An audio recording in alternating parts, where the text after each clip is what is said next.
하나님 말씀을 같이 보겠습니다. 하나님 말씀은 로마서 9장 4절로 9절이 되겠습니다. 우리 한 절씩 교독할까요? 우리 제가 먼저 읽고 5절을 읽으십시오.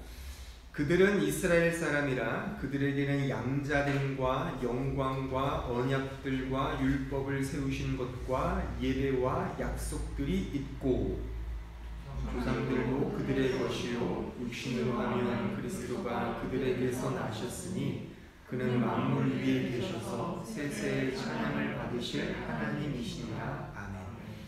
그러나 하나님의 말씀이 폐하여진 것 같지 않도다.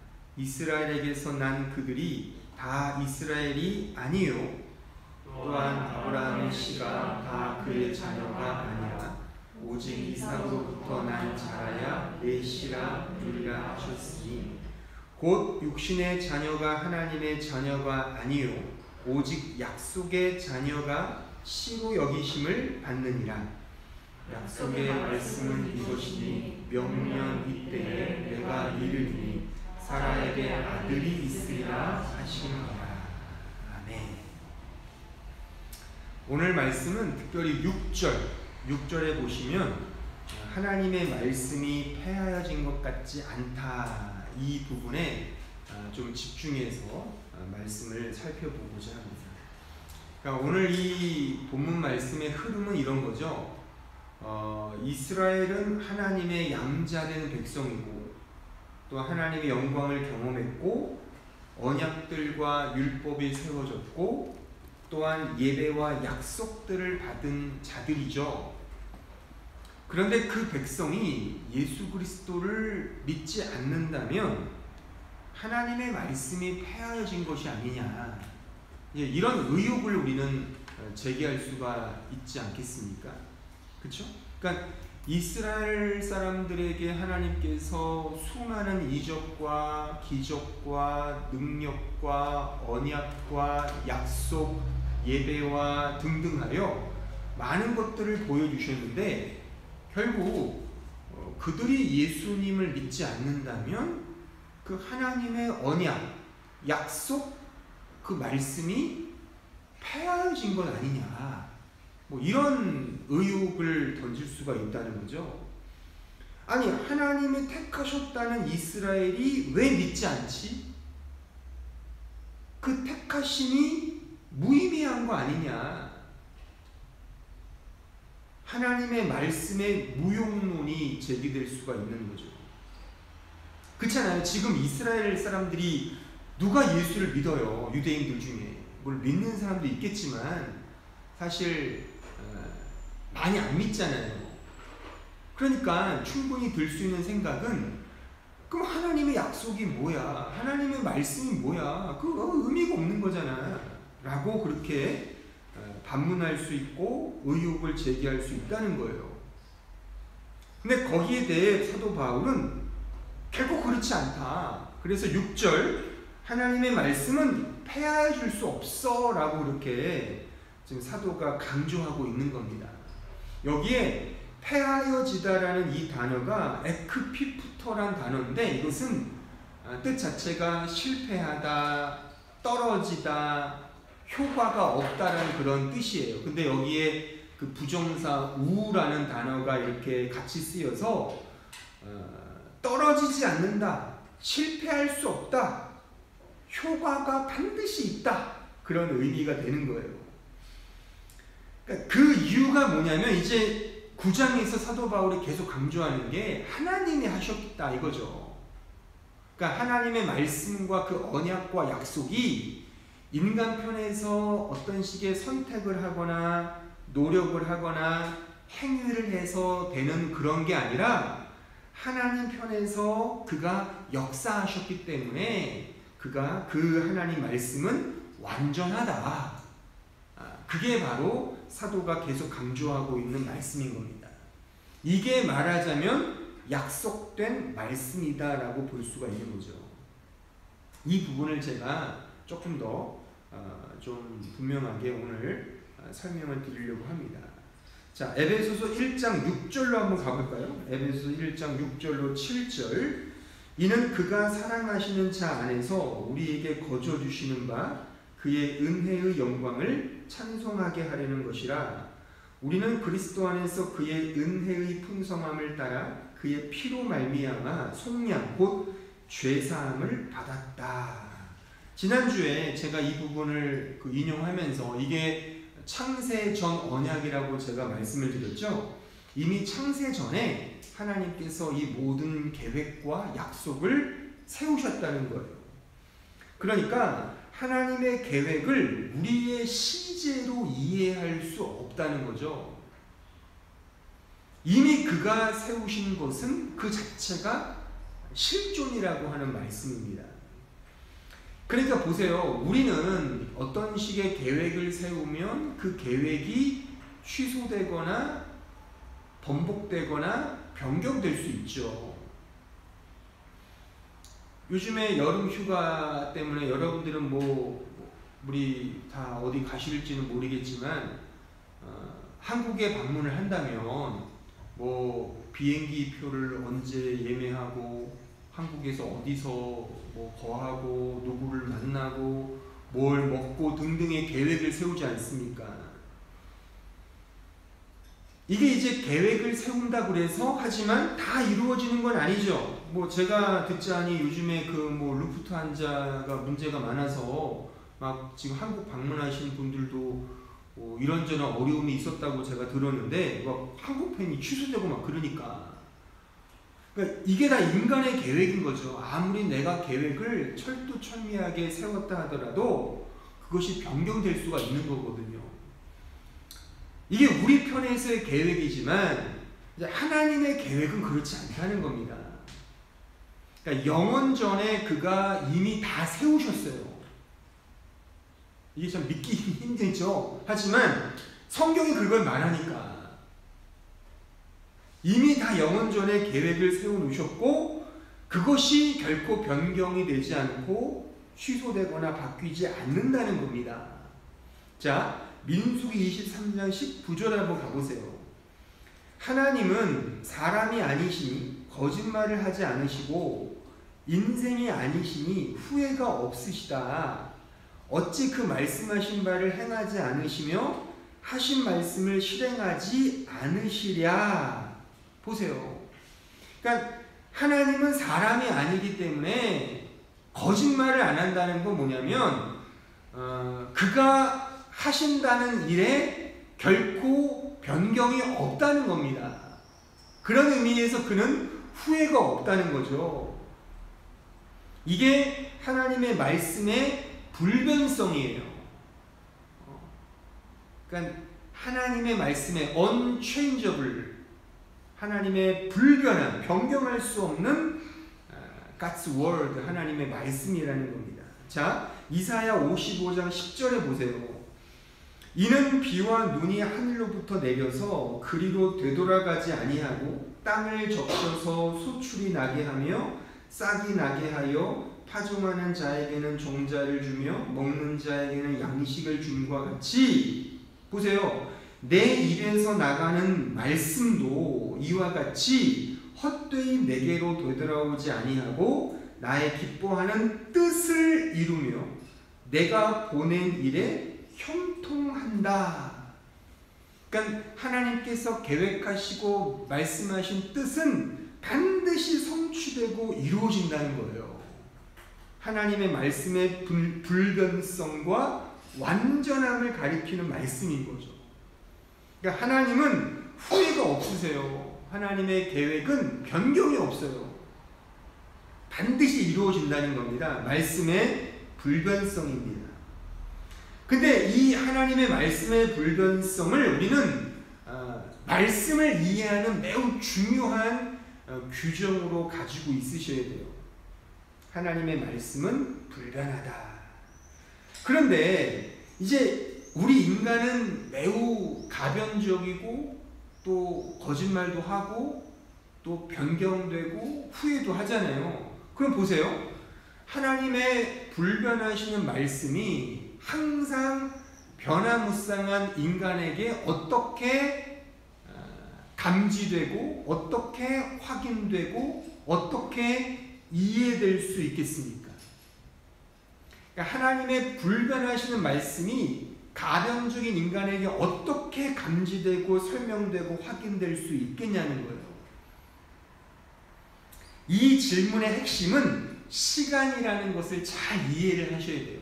하나님 그 시간, 역사죠, 역사, 히스토리, 그 시간이라는 것. 그러니까 하나님의 말씀, 그 불변하시는 말씀이 이제 이 시간 속으로 우리에게 알려주셨다는 거죠. 자, 에베소서 1장 8절로 9절 보세요. 아까 읽었던 그 이하의 말씀을 좀 보면, 이는 그가 모든 지혜와 총명을 우리에게 넘치게 하사 그 뜻의 비밀을 우리에게 알리셨다 이거예요. 그의 기뻐하심을 따라 그리스도 안에서 때가 찬 경륜을 위하여 예정하셨다. 그러니까 하나님의 그 말씀의 뜻을 우리에게 알려주셨는데 우리는 시간 속에 있잖아요. 그러니까 불변하시는 말씀이 이 시간 속으로 내려오신 것이죠. 이게 말씀의 역사성입니다. 말씀의 역사성. 하나님의 말씀을 우리에게 알려주셨어요. 그 불변하시는 말씀이 시간과 역사 속에 살고 있는 우리에게 알려지게 된 거죠. 그러니까 우리 입장에서는 그 불변하시는 말씀이 지금 우리가 읽고 있는 성경, 이런 글자화된 혹은 이 설교, 이런 선포자를 통해 선언되는 이 말씀, 이런 것들을 듣게 되는 것이죠. 그러면 이 변화무쌍한 하나님의 그 변화하지 않은 하나님의 말씀이 이 변화무쌍한 역사 속에 침투되면서 나타나는 방식은 약속이라는 그런 방식으로 우리에게 허락된단 말입니다. 자, 제가 예를 들어 설명해 드리면, 만약 어른이 여러분들이 사랑하는 자식, 어린 아이들에게 어떤 메시지, 어떤 사실을 알려주고자 해요. 그럼 어떤 방식으로 알려주는 게 제일 좋습니까? 그 어린 아이가 어른이 갖고 있는 가치관, 어떤 원리, 삶의 의미들을 전달해 주려고 할 때 가장 좋은 방식이 뭐냐는 거예요. 그 아이가 이해할 수 있는 가장 적절한 방식이 뭐겠어요? 이게 말하자면 약속이에요. 약속. 그러니까 이런 거죠. 얘야, 어떤 상황에서도 정직해야 돼. 알겠지? 정직이 정도야. 그러면 반드시 승리할 거야. 약간 조건절이죠? 정직하면 너 성공할 수 있어. 말하자면 약속인 거예요. 너 이번 시험 잘 보면 아빠가 닌텐도 사줄게. 약속이죠. 밥 잘 먹고 친구들과 싸우지 말고 엄마 아빠 말 잘 들으면 소피야 사탕 줄게. 좋아? 이해하잖아요. 쟤도 이해하잖아요. 그러니까 이게 약속이라는 약속. 약속이에요 이게. 그러니까 하나님도 우리에게 약속이라는 걸 통해서 말씀을 하신다는 거예요. 너 십계명 잘 지켜? 너 선악과 먹지 마. 그럼 영생할 수 있어. 이런 거잖아요. 너 나만 믿어. 우상 섬기지 마. 나 잘 섬기면 이 땅에서 장수할 거야. 이런 거예요 다. 이게 약속의 패러다임, 약속의 방식과 형식으로 시간 속에 찾아오신단 말입니다. 그 영화 Back to the Future란 영화 아시죠? 거기 보면 모든 미래를 아는 어떤 사람이 과거로 간다면 그 과거에 사는 사람에게 어떻게 말하겠어요? 야, 너 이거 하지 마. 이거 해야 돼. 그러면 살 수 있어. 이렇게 전달해 주잖아요. 이것도 말하자면 약속이잖아요. 여러분들이 만약에 타임머신을 타고 10년 전에 여러분들에게 찾아간다면 뭐라고 말씀할 거예요? 어떤 메시지 주고 싶어요? 만약에 저가 10년 전에 저한테 간다면, 야, 너 이 주식 사야 돼. 이거 사면 대박이야. 안 사면 너 그냥 볼장 없는 거야. 이것도 말하는 약속이죠. 약속. 말하자면 계약이죠. 페어트락. 그러니까 이 독일 사회가 페어트락을 늘 쓰잖아요. 뭐만 해도 다 페어트락이지 않습니까? 그러니까 이게 약속이에요. 계약을 맺는 거죠. 그러니까 하나님께서 그 불변하시는 말씀을 우리의 수준에 맞춰서 주시는 방식이 말하자면 약속이라는 겁니다. 약속. 그러면 우리에게 그 약속을 크게 두 덩어리로 주셨죠? 그게 뭐예요? 하나는 Old Testament, 또 하나는 New Testament. 테스터먼트가 약속이란 뜻이거든요. 그러니까 구약, 신약 아닙니까? 그 모든 약속의 핵심은 뭐예요?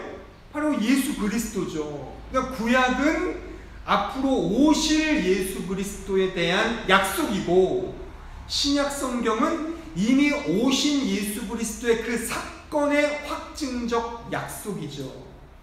또한 그 구약과 신약이 총괄적으로 뭘 보여줘? 우리 신자, 지금 살아가는 우리들에게, 2022년 살아가는 우리들에게 이제 향후에 예수께서 승천하신 것처럼 재림하실 거야를 약속하고 있지 않습니까? 그러니 깨어서 기도하고 말씀을 따라 살아야 된다는 약속을 또 맺지 않습니까? 저희들에게. 그렇죠? 매주 선포되는 말씀은 뭐예요? 말씀대로 사셔야 돼요. 복음대로 사셔야 돼요. 그렇게 살면 이 세상이 줄 수 없는 진정한 자유와 평안을 누릴 수 있어요. 이것도 약속이지 않습니까? 그러니까 우리가 이해할 수 있는 가장 적절한, 가장 적당한, 가장 최적합한 방식은 약속인 거예요. 예수를 믿어라. 믿어야 구원을 얻는다도 약속이잖아요. 그렇죠? 그러니까 이러한 약속이라는 방식을 통해 우리에게 하나님 말씀이 내려오시는 거예요. 이거를 좀 더 성경의 워딩으로 말하면 약속된 말씀이죠. 그래서 약속의 말씀, 약속된 말씀이라는 이런 표현이 성경에 대단히 많은 겁니다. 다 약속이에요. 다 약속. 언약. 근데 이 약속은 이미 하나님 편에서 완성되었다는 게 말씀의 불변성이고요. 그 불변적 말씀이 우리에게 내려왔다는 게 말씀의 역사성이다라고 제가 설명을 하는 겁니다. 이 시간 속에 살고 있는, 역사 속에 살고 있는 우리 각자에게 하나님 말씀이 임재하잖아요. 그래서 그 약속이 계속적으로 성취되지 않습니까? 알려지고 확인되지 않습니까? 그래서 약속된 말씀이라는 것은 정리하자면 말씀의 불변성과 말씀의 역사성을 우리가 이제 아는 거예요. 자, 그러면 이제 그 말씀을 이제 대하는 우리의 마음과 태도는 어때야 되는가를 좀 더 생각해 보겠습니다. 이 약속된 말씀에 대해서 이제 우리는 이런 자세를 가져야 돼요. 뭐냐면 우리가 바라봐야 될 말씀에 대한 마음과 자세는 불변하는 말씀을 목적하는 거예요. 하나님이 다 이루셨다는 사실을 지향하고 목적하고 추구하는 자세가 필요해요. 이것은 내가 어떤 말씀의 성취에 성패를 가늠하는 게 우리 인간이 아니라 이미 하나님이 창세 전에 다 하셨다는 거예요. 다만 이 시간과 역사 속에서 실현되고 실현될 그 말씀을 매 순간 상기하는 거죠. 이제 각자에게 임재하는 말씀을 상기하셔야 되는 거예요.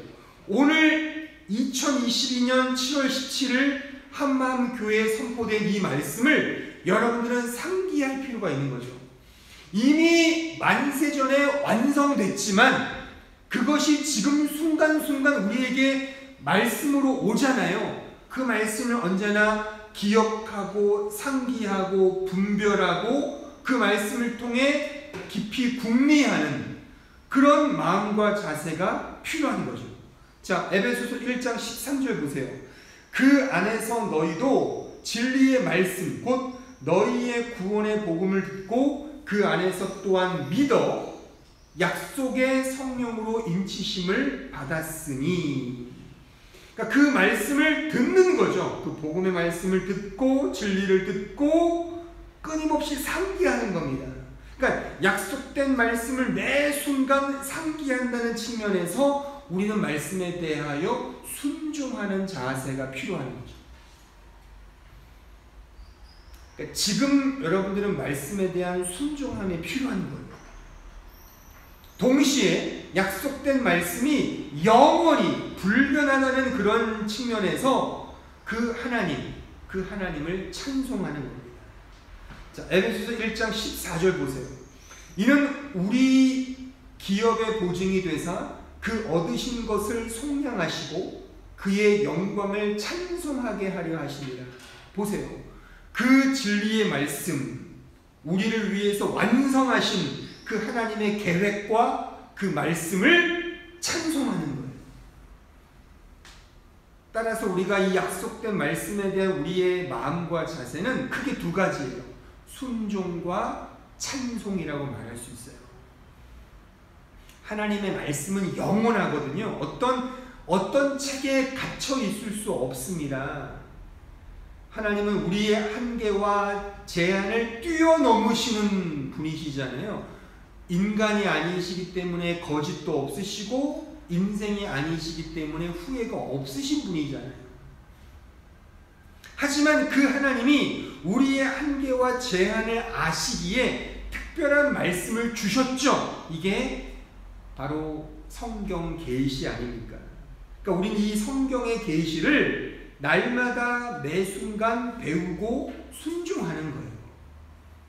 이런 자세와 태도가 우리에게 요구되는 겁니다. 하지만 동시에 그 말씀은 우리의 순종 여하에 따라서 갈리는 게 아니에요. 하나님이 시작하셨고 하나님이 이루셨고 하나님이 완성하셨습니다. 따라서 우리는 다만 그를 찬송할 뿐이죠. 이 모든 역사를 주관하시고 이루시는 그 하나님을 찬송하는 거예요.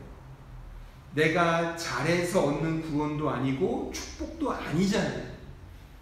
우리가 이미 이 부분은 이제 분명히 아셔야 돼요. 그러니까 조금 너무 이렇게 제가 강조하는지는 모르겠지만 우리의 인생은 이미 하나님의 장중 안에 있단 말입니다. 그런 하나님 안에서 우리는 하나님을 찬송할 수밖에 없죠. 겸손히만이죠. 우리가 막 애를 쓴다고 해서 되는 문제가 아니에요. 이미 하나님의 거대하신 그의 뜻이 이미 세워졌다는 사실이죠. 하지만 그 말씀이 그냥 불변한 채로 놔두는 것이 아니라 시간 속으로 계속 우리 안으로 침투해 들어오신단 말입니다. 그래서 우리는 계속 그 말씀 앞에 무릎 꿇고 그 말씀이 어떠한지를 배우고 깨닫는 것이 필요하단 말입니다. 자, 정리를 하겠습니다. 약속된 말씀은 결코 패하지 않습니다. 그러니까 이스라엘 백성들이 오해했듯이 어떻게 언약도 받았고 약속도 받았고 예배도 드리고 하나님 영광도 경험했고 하나님의 택한 백성인데 어떻게 예수를 믿지 않지? 우리 입장에서는 이렇게 내뱉을 수 있는 의욕인지는 모르겠으나 이미 다 하나님의 어떤 깊으시고 기쁘신 계획과 뜻 안에 있다는 사실입니다. 하나님의 불변한 말씀이에요. 변하지 않습니다. 우리가 노력한다고 해서 하나님의 말씀이 변하지 않습니다. 이미 창세전에 정해져 있는 말씀이에요. 그래서 우리는 하나님을 찬송하는 거예요.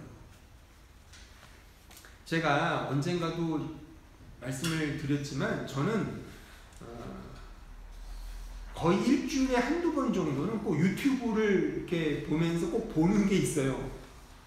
우주에 대해서 꼭 그 어떤 다큐나 이런 무슨 이런 것들을 제가 봐요.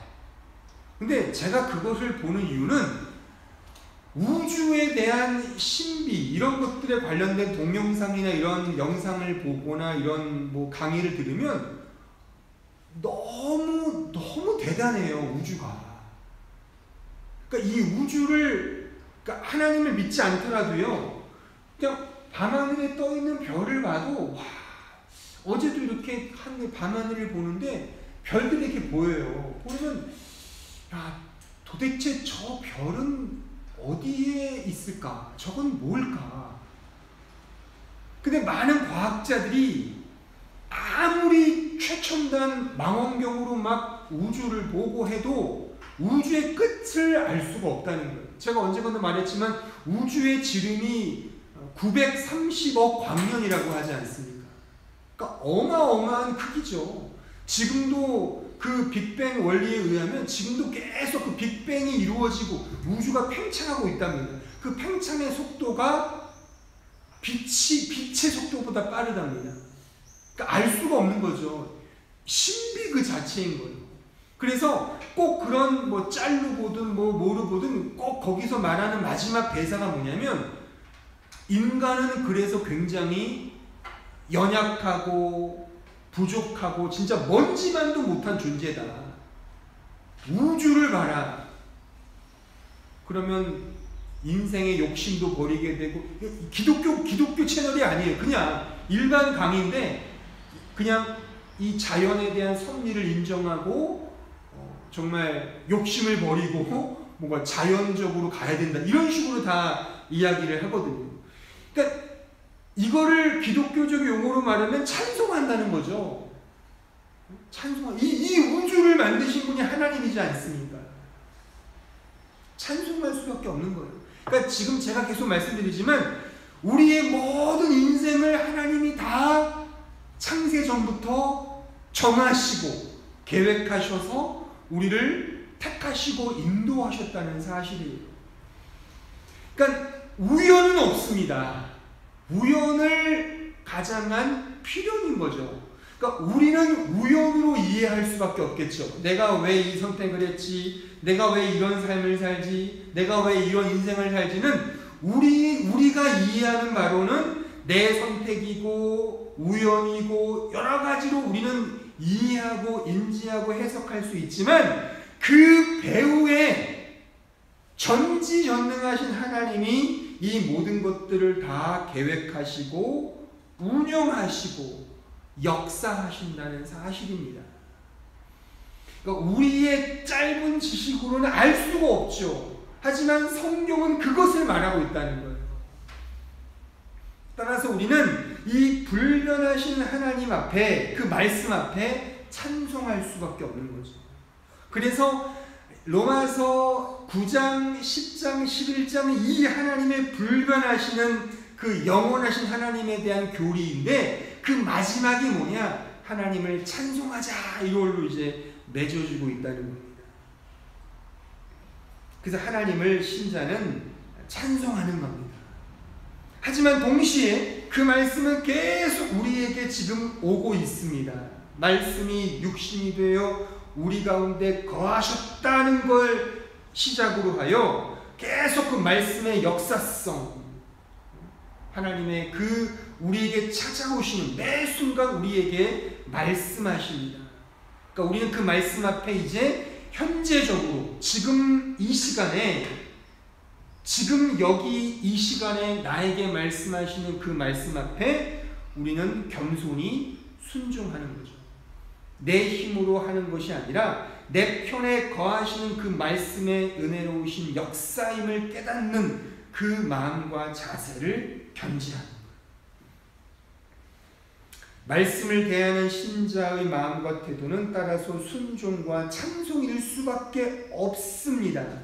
만약 말씀에 대하여 순종과 찬송이 없다면 그는 참된 신자라고 말할 수 없습니다.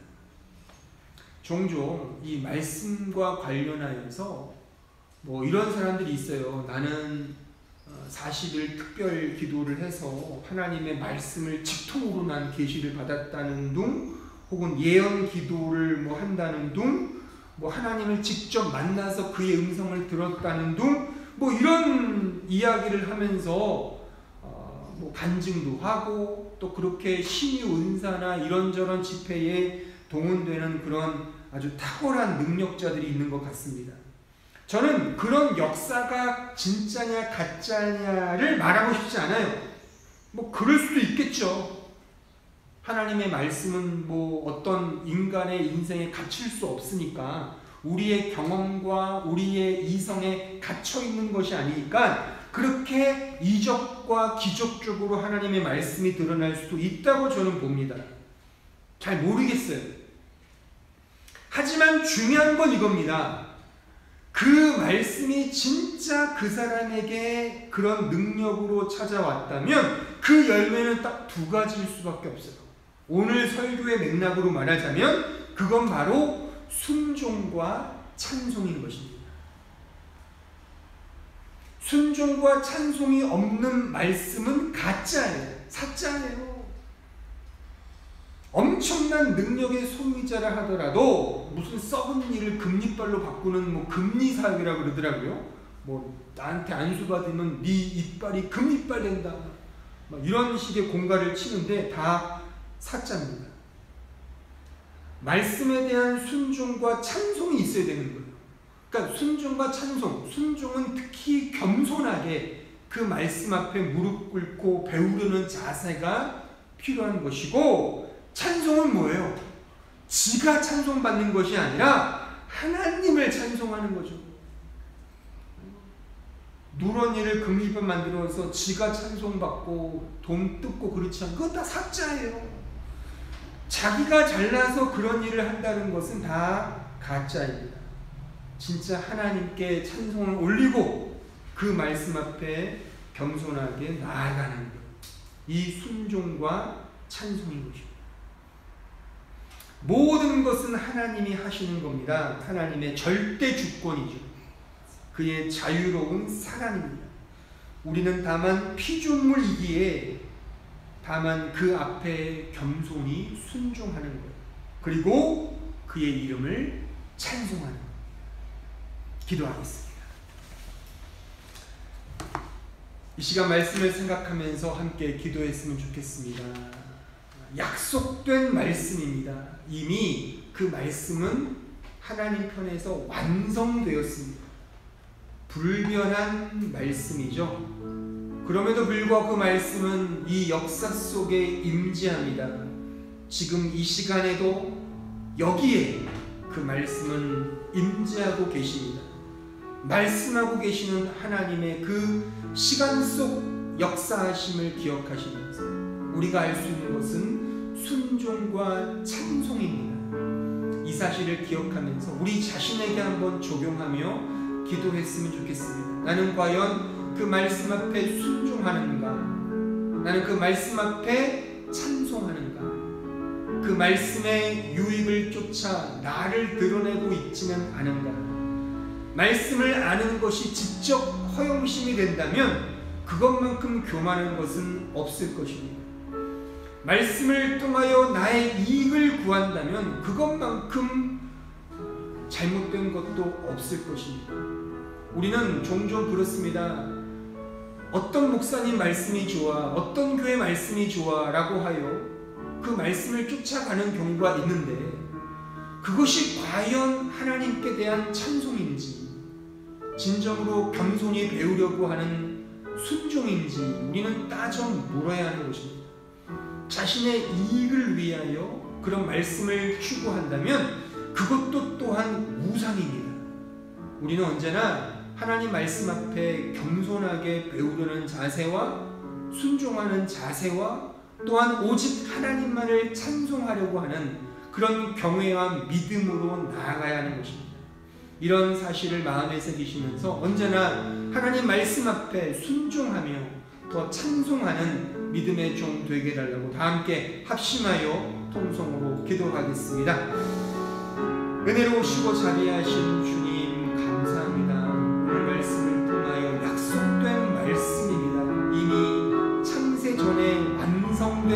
말씀입니다. 그러기에 우리의 이성으로 이해할 수 없는 오직 하나님의 놀라우신 절대 주권의 능력임을 우리는 오늘 말씀을 통해 확인했습니다. 그러기에 우리는 오직 하나님만을 찬송하며 경배하며 영광을 돌리는 믿음의 종 되게 하시고, 또한 지금 여기에 찾아오시는 그 말씀 앞에 겸손히 순종하며 늘 배우며 믿음으로 나아가는 주의 백성들 될 수 있도록 역사하여 주시옵소서. 우리의 이익이 아니라, 우리의 이해관계가 아니라 오직 말씀 앞에 믿음으로 나아가는 주의 종들 다 될 수 있도록 축복해 주시고 역사하여 주시옵소서.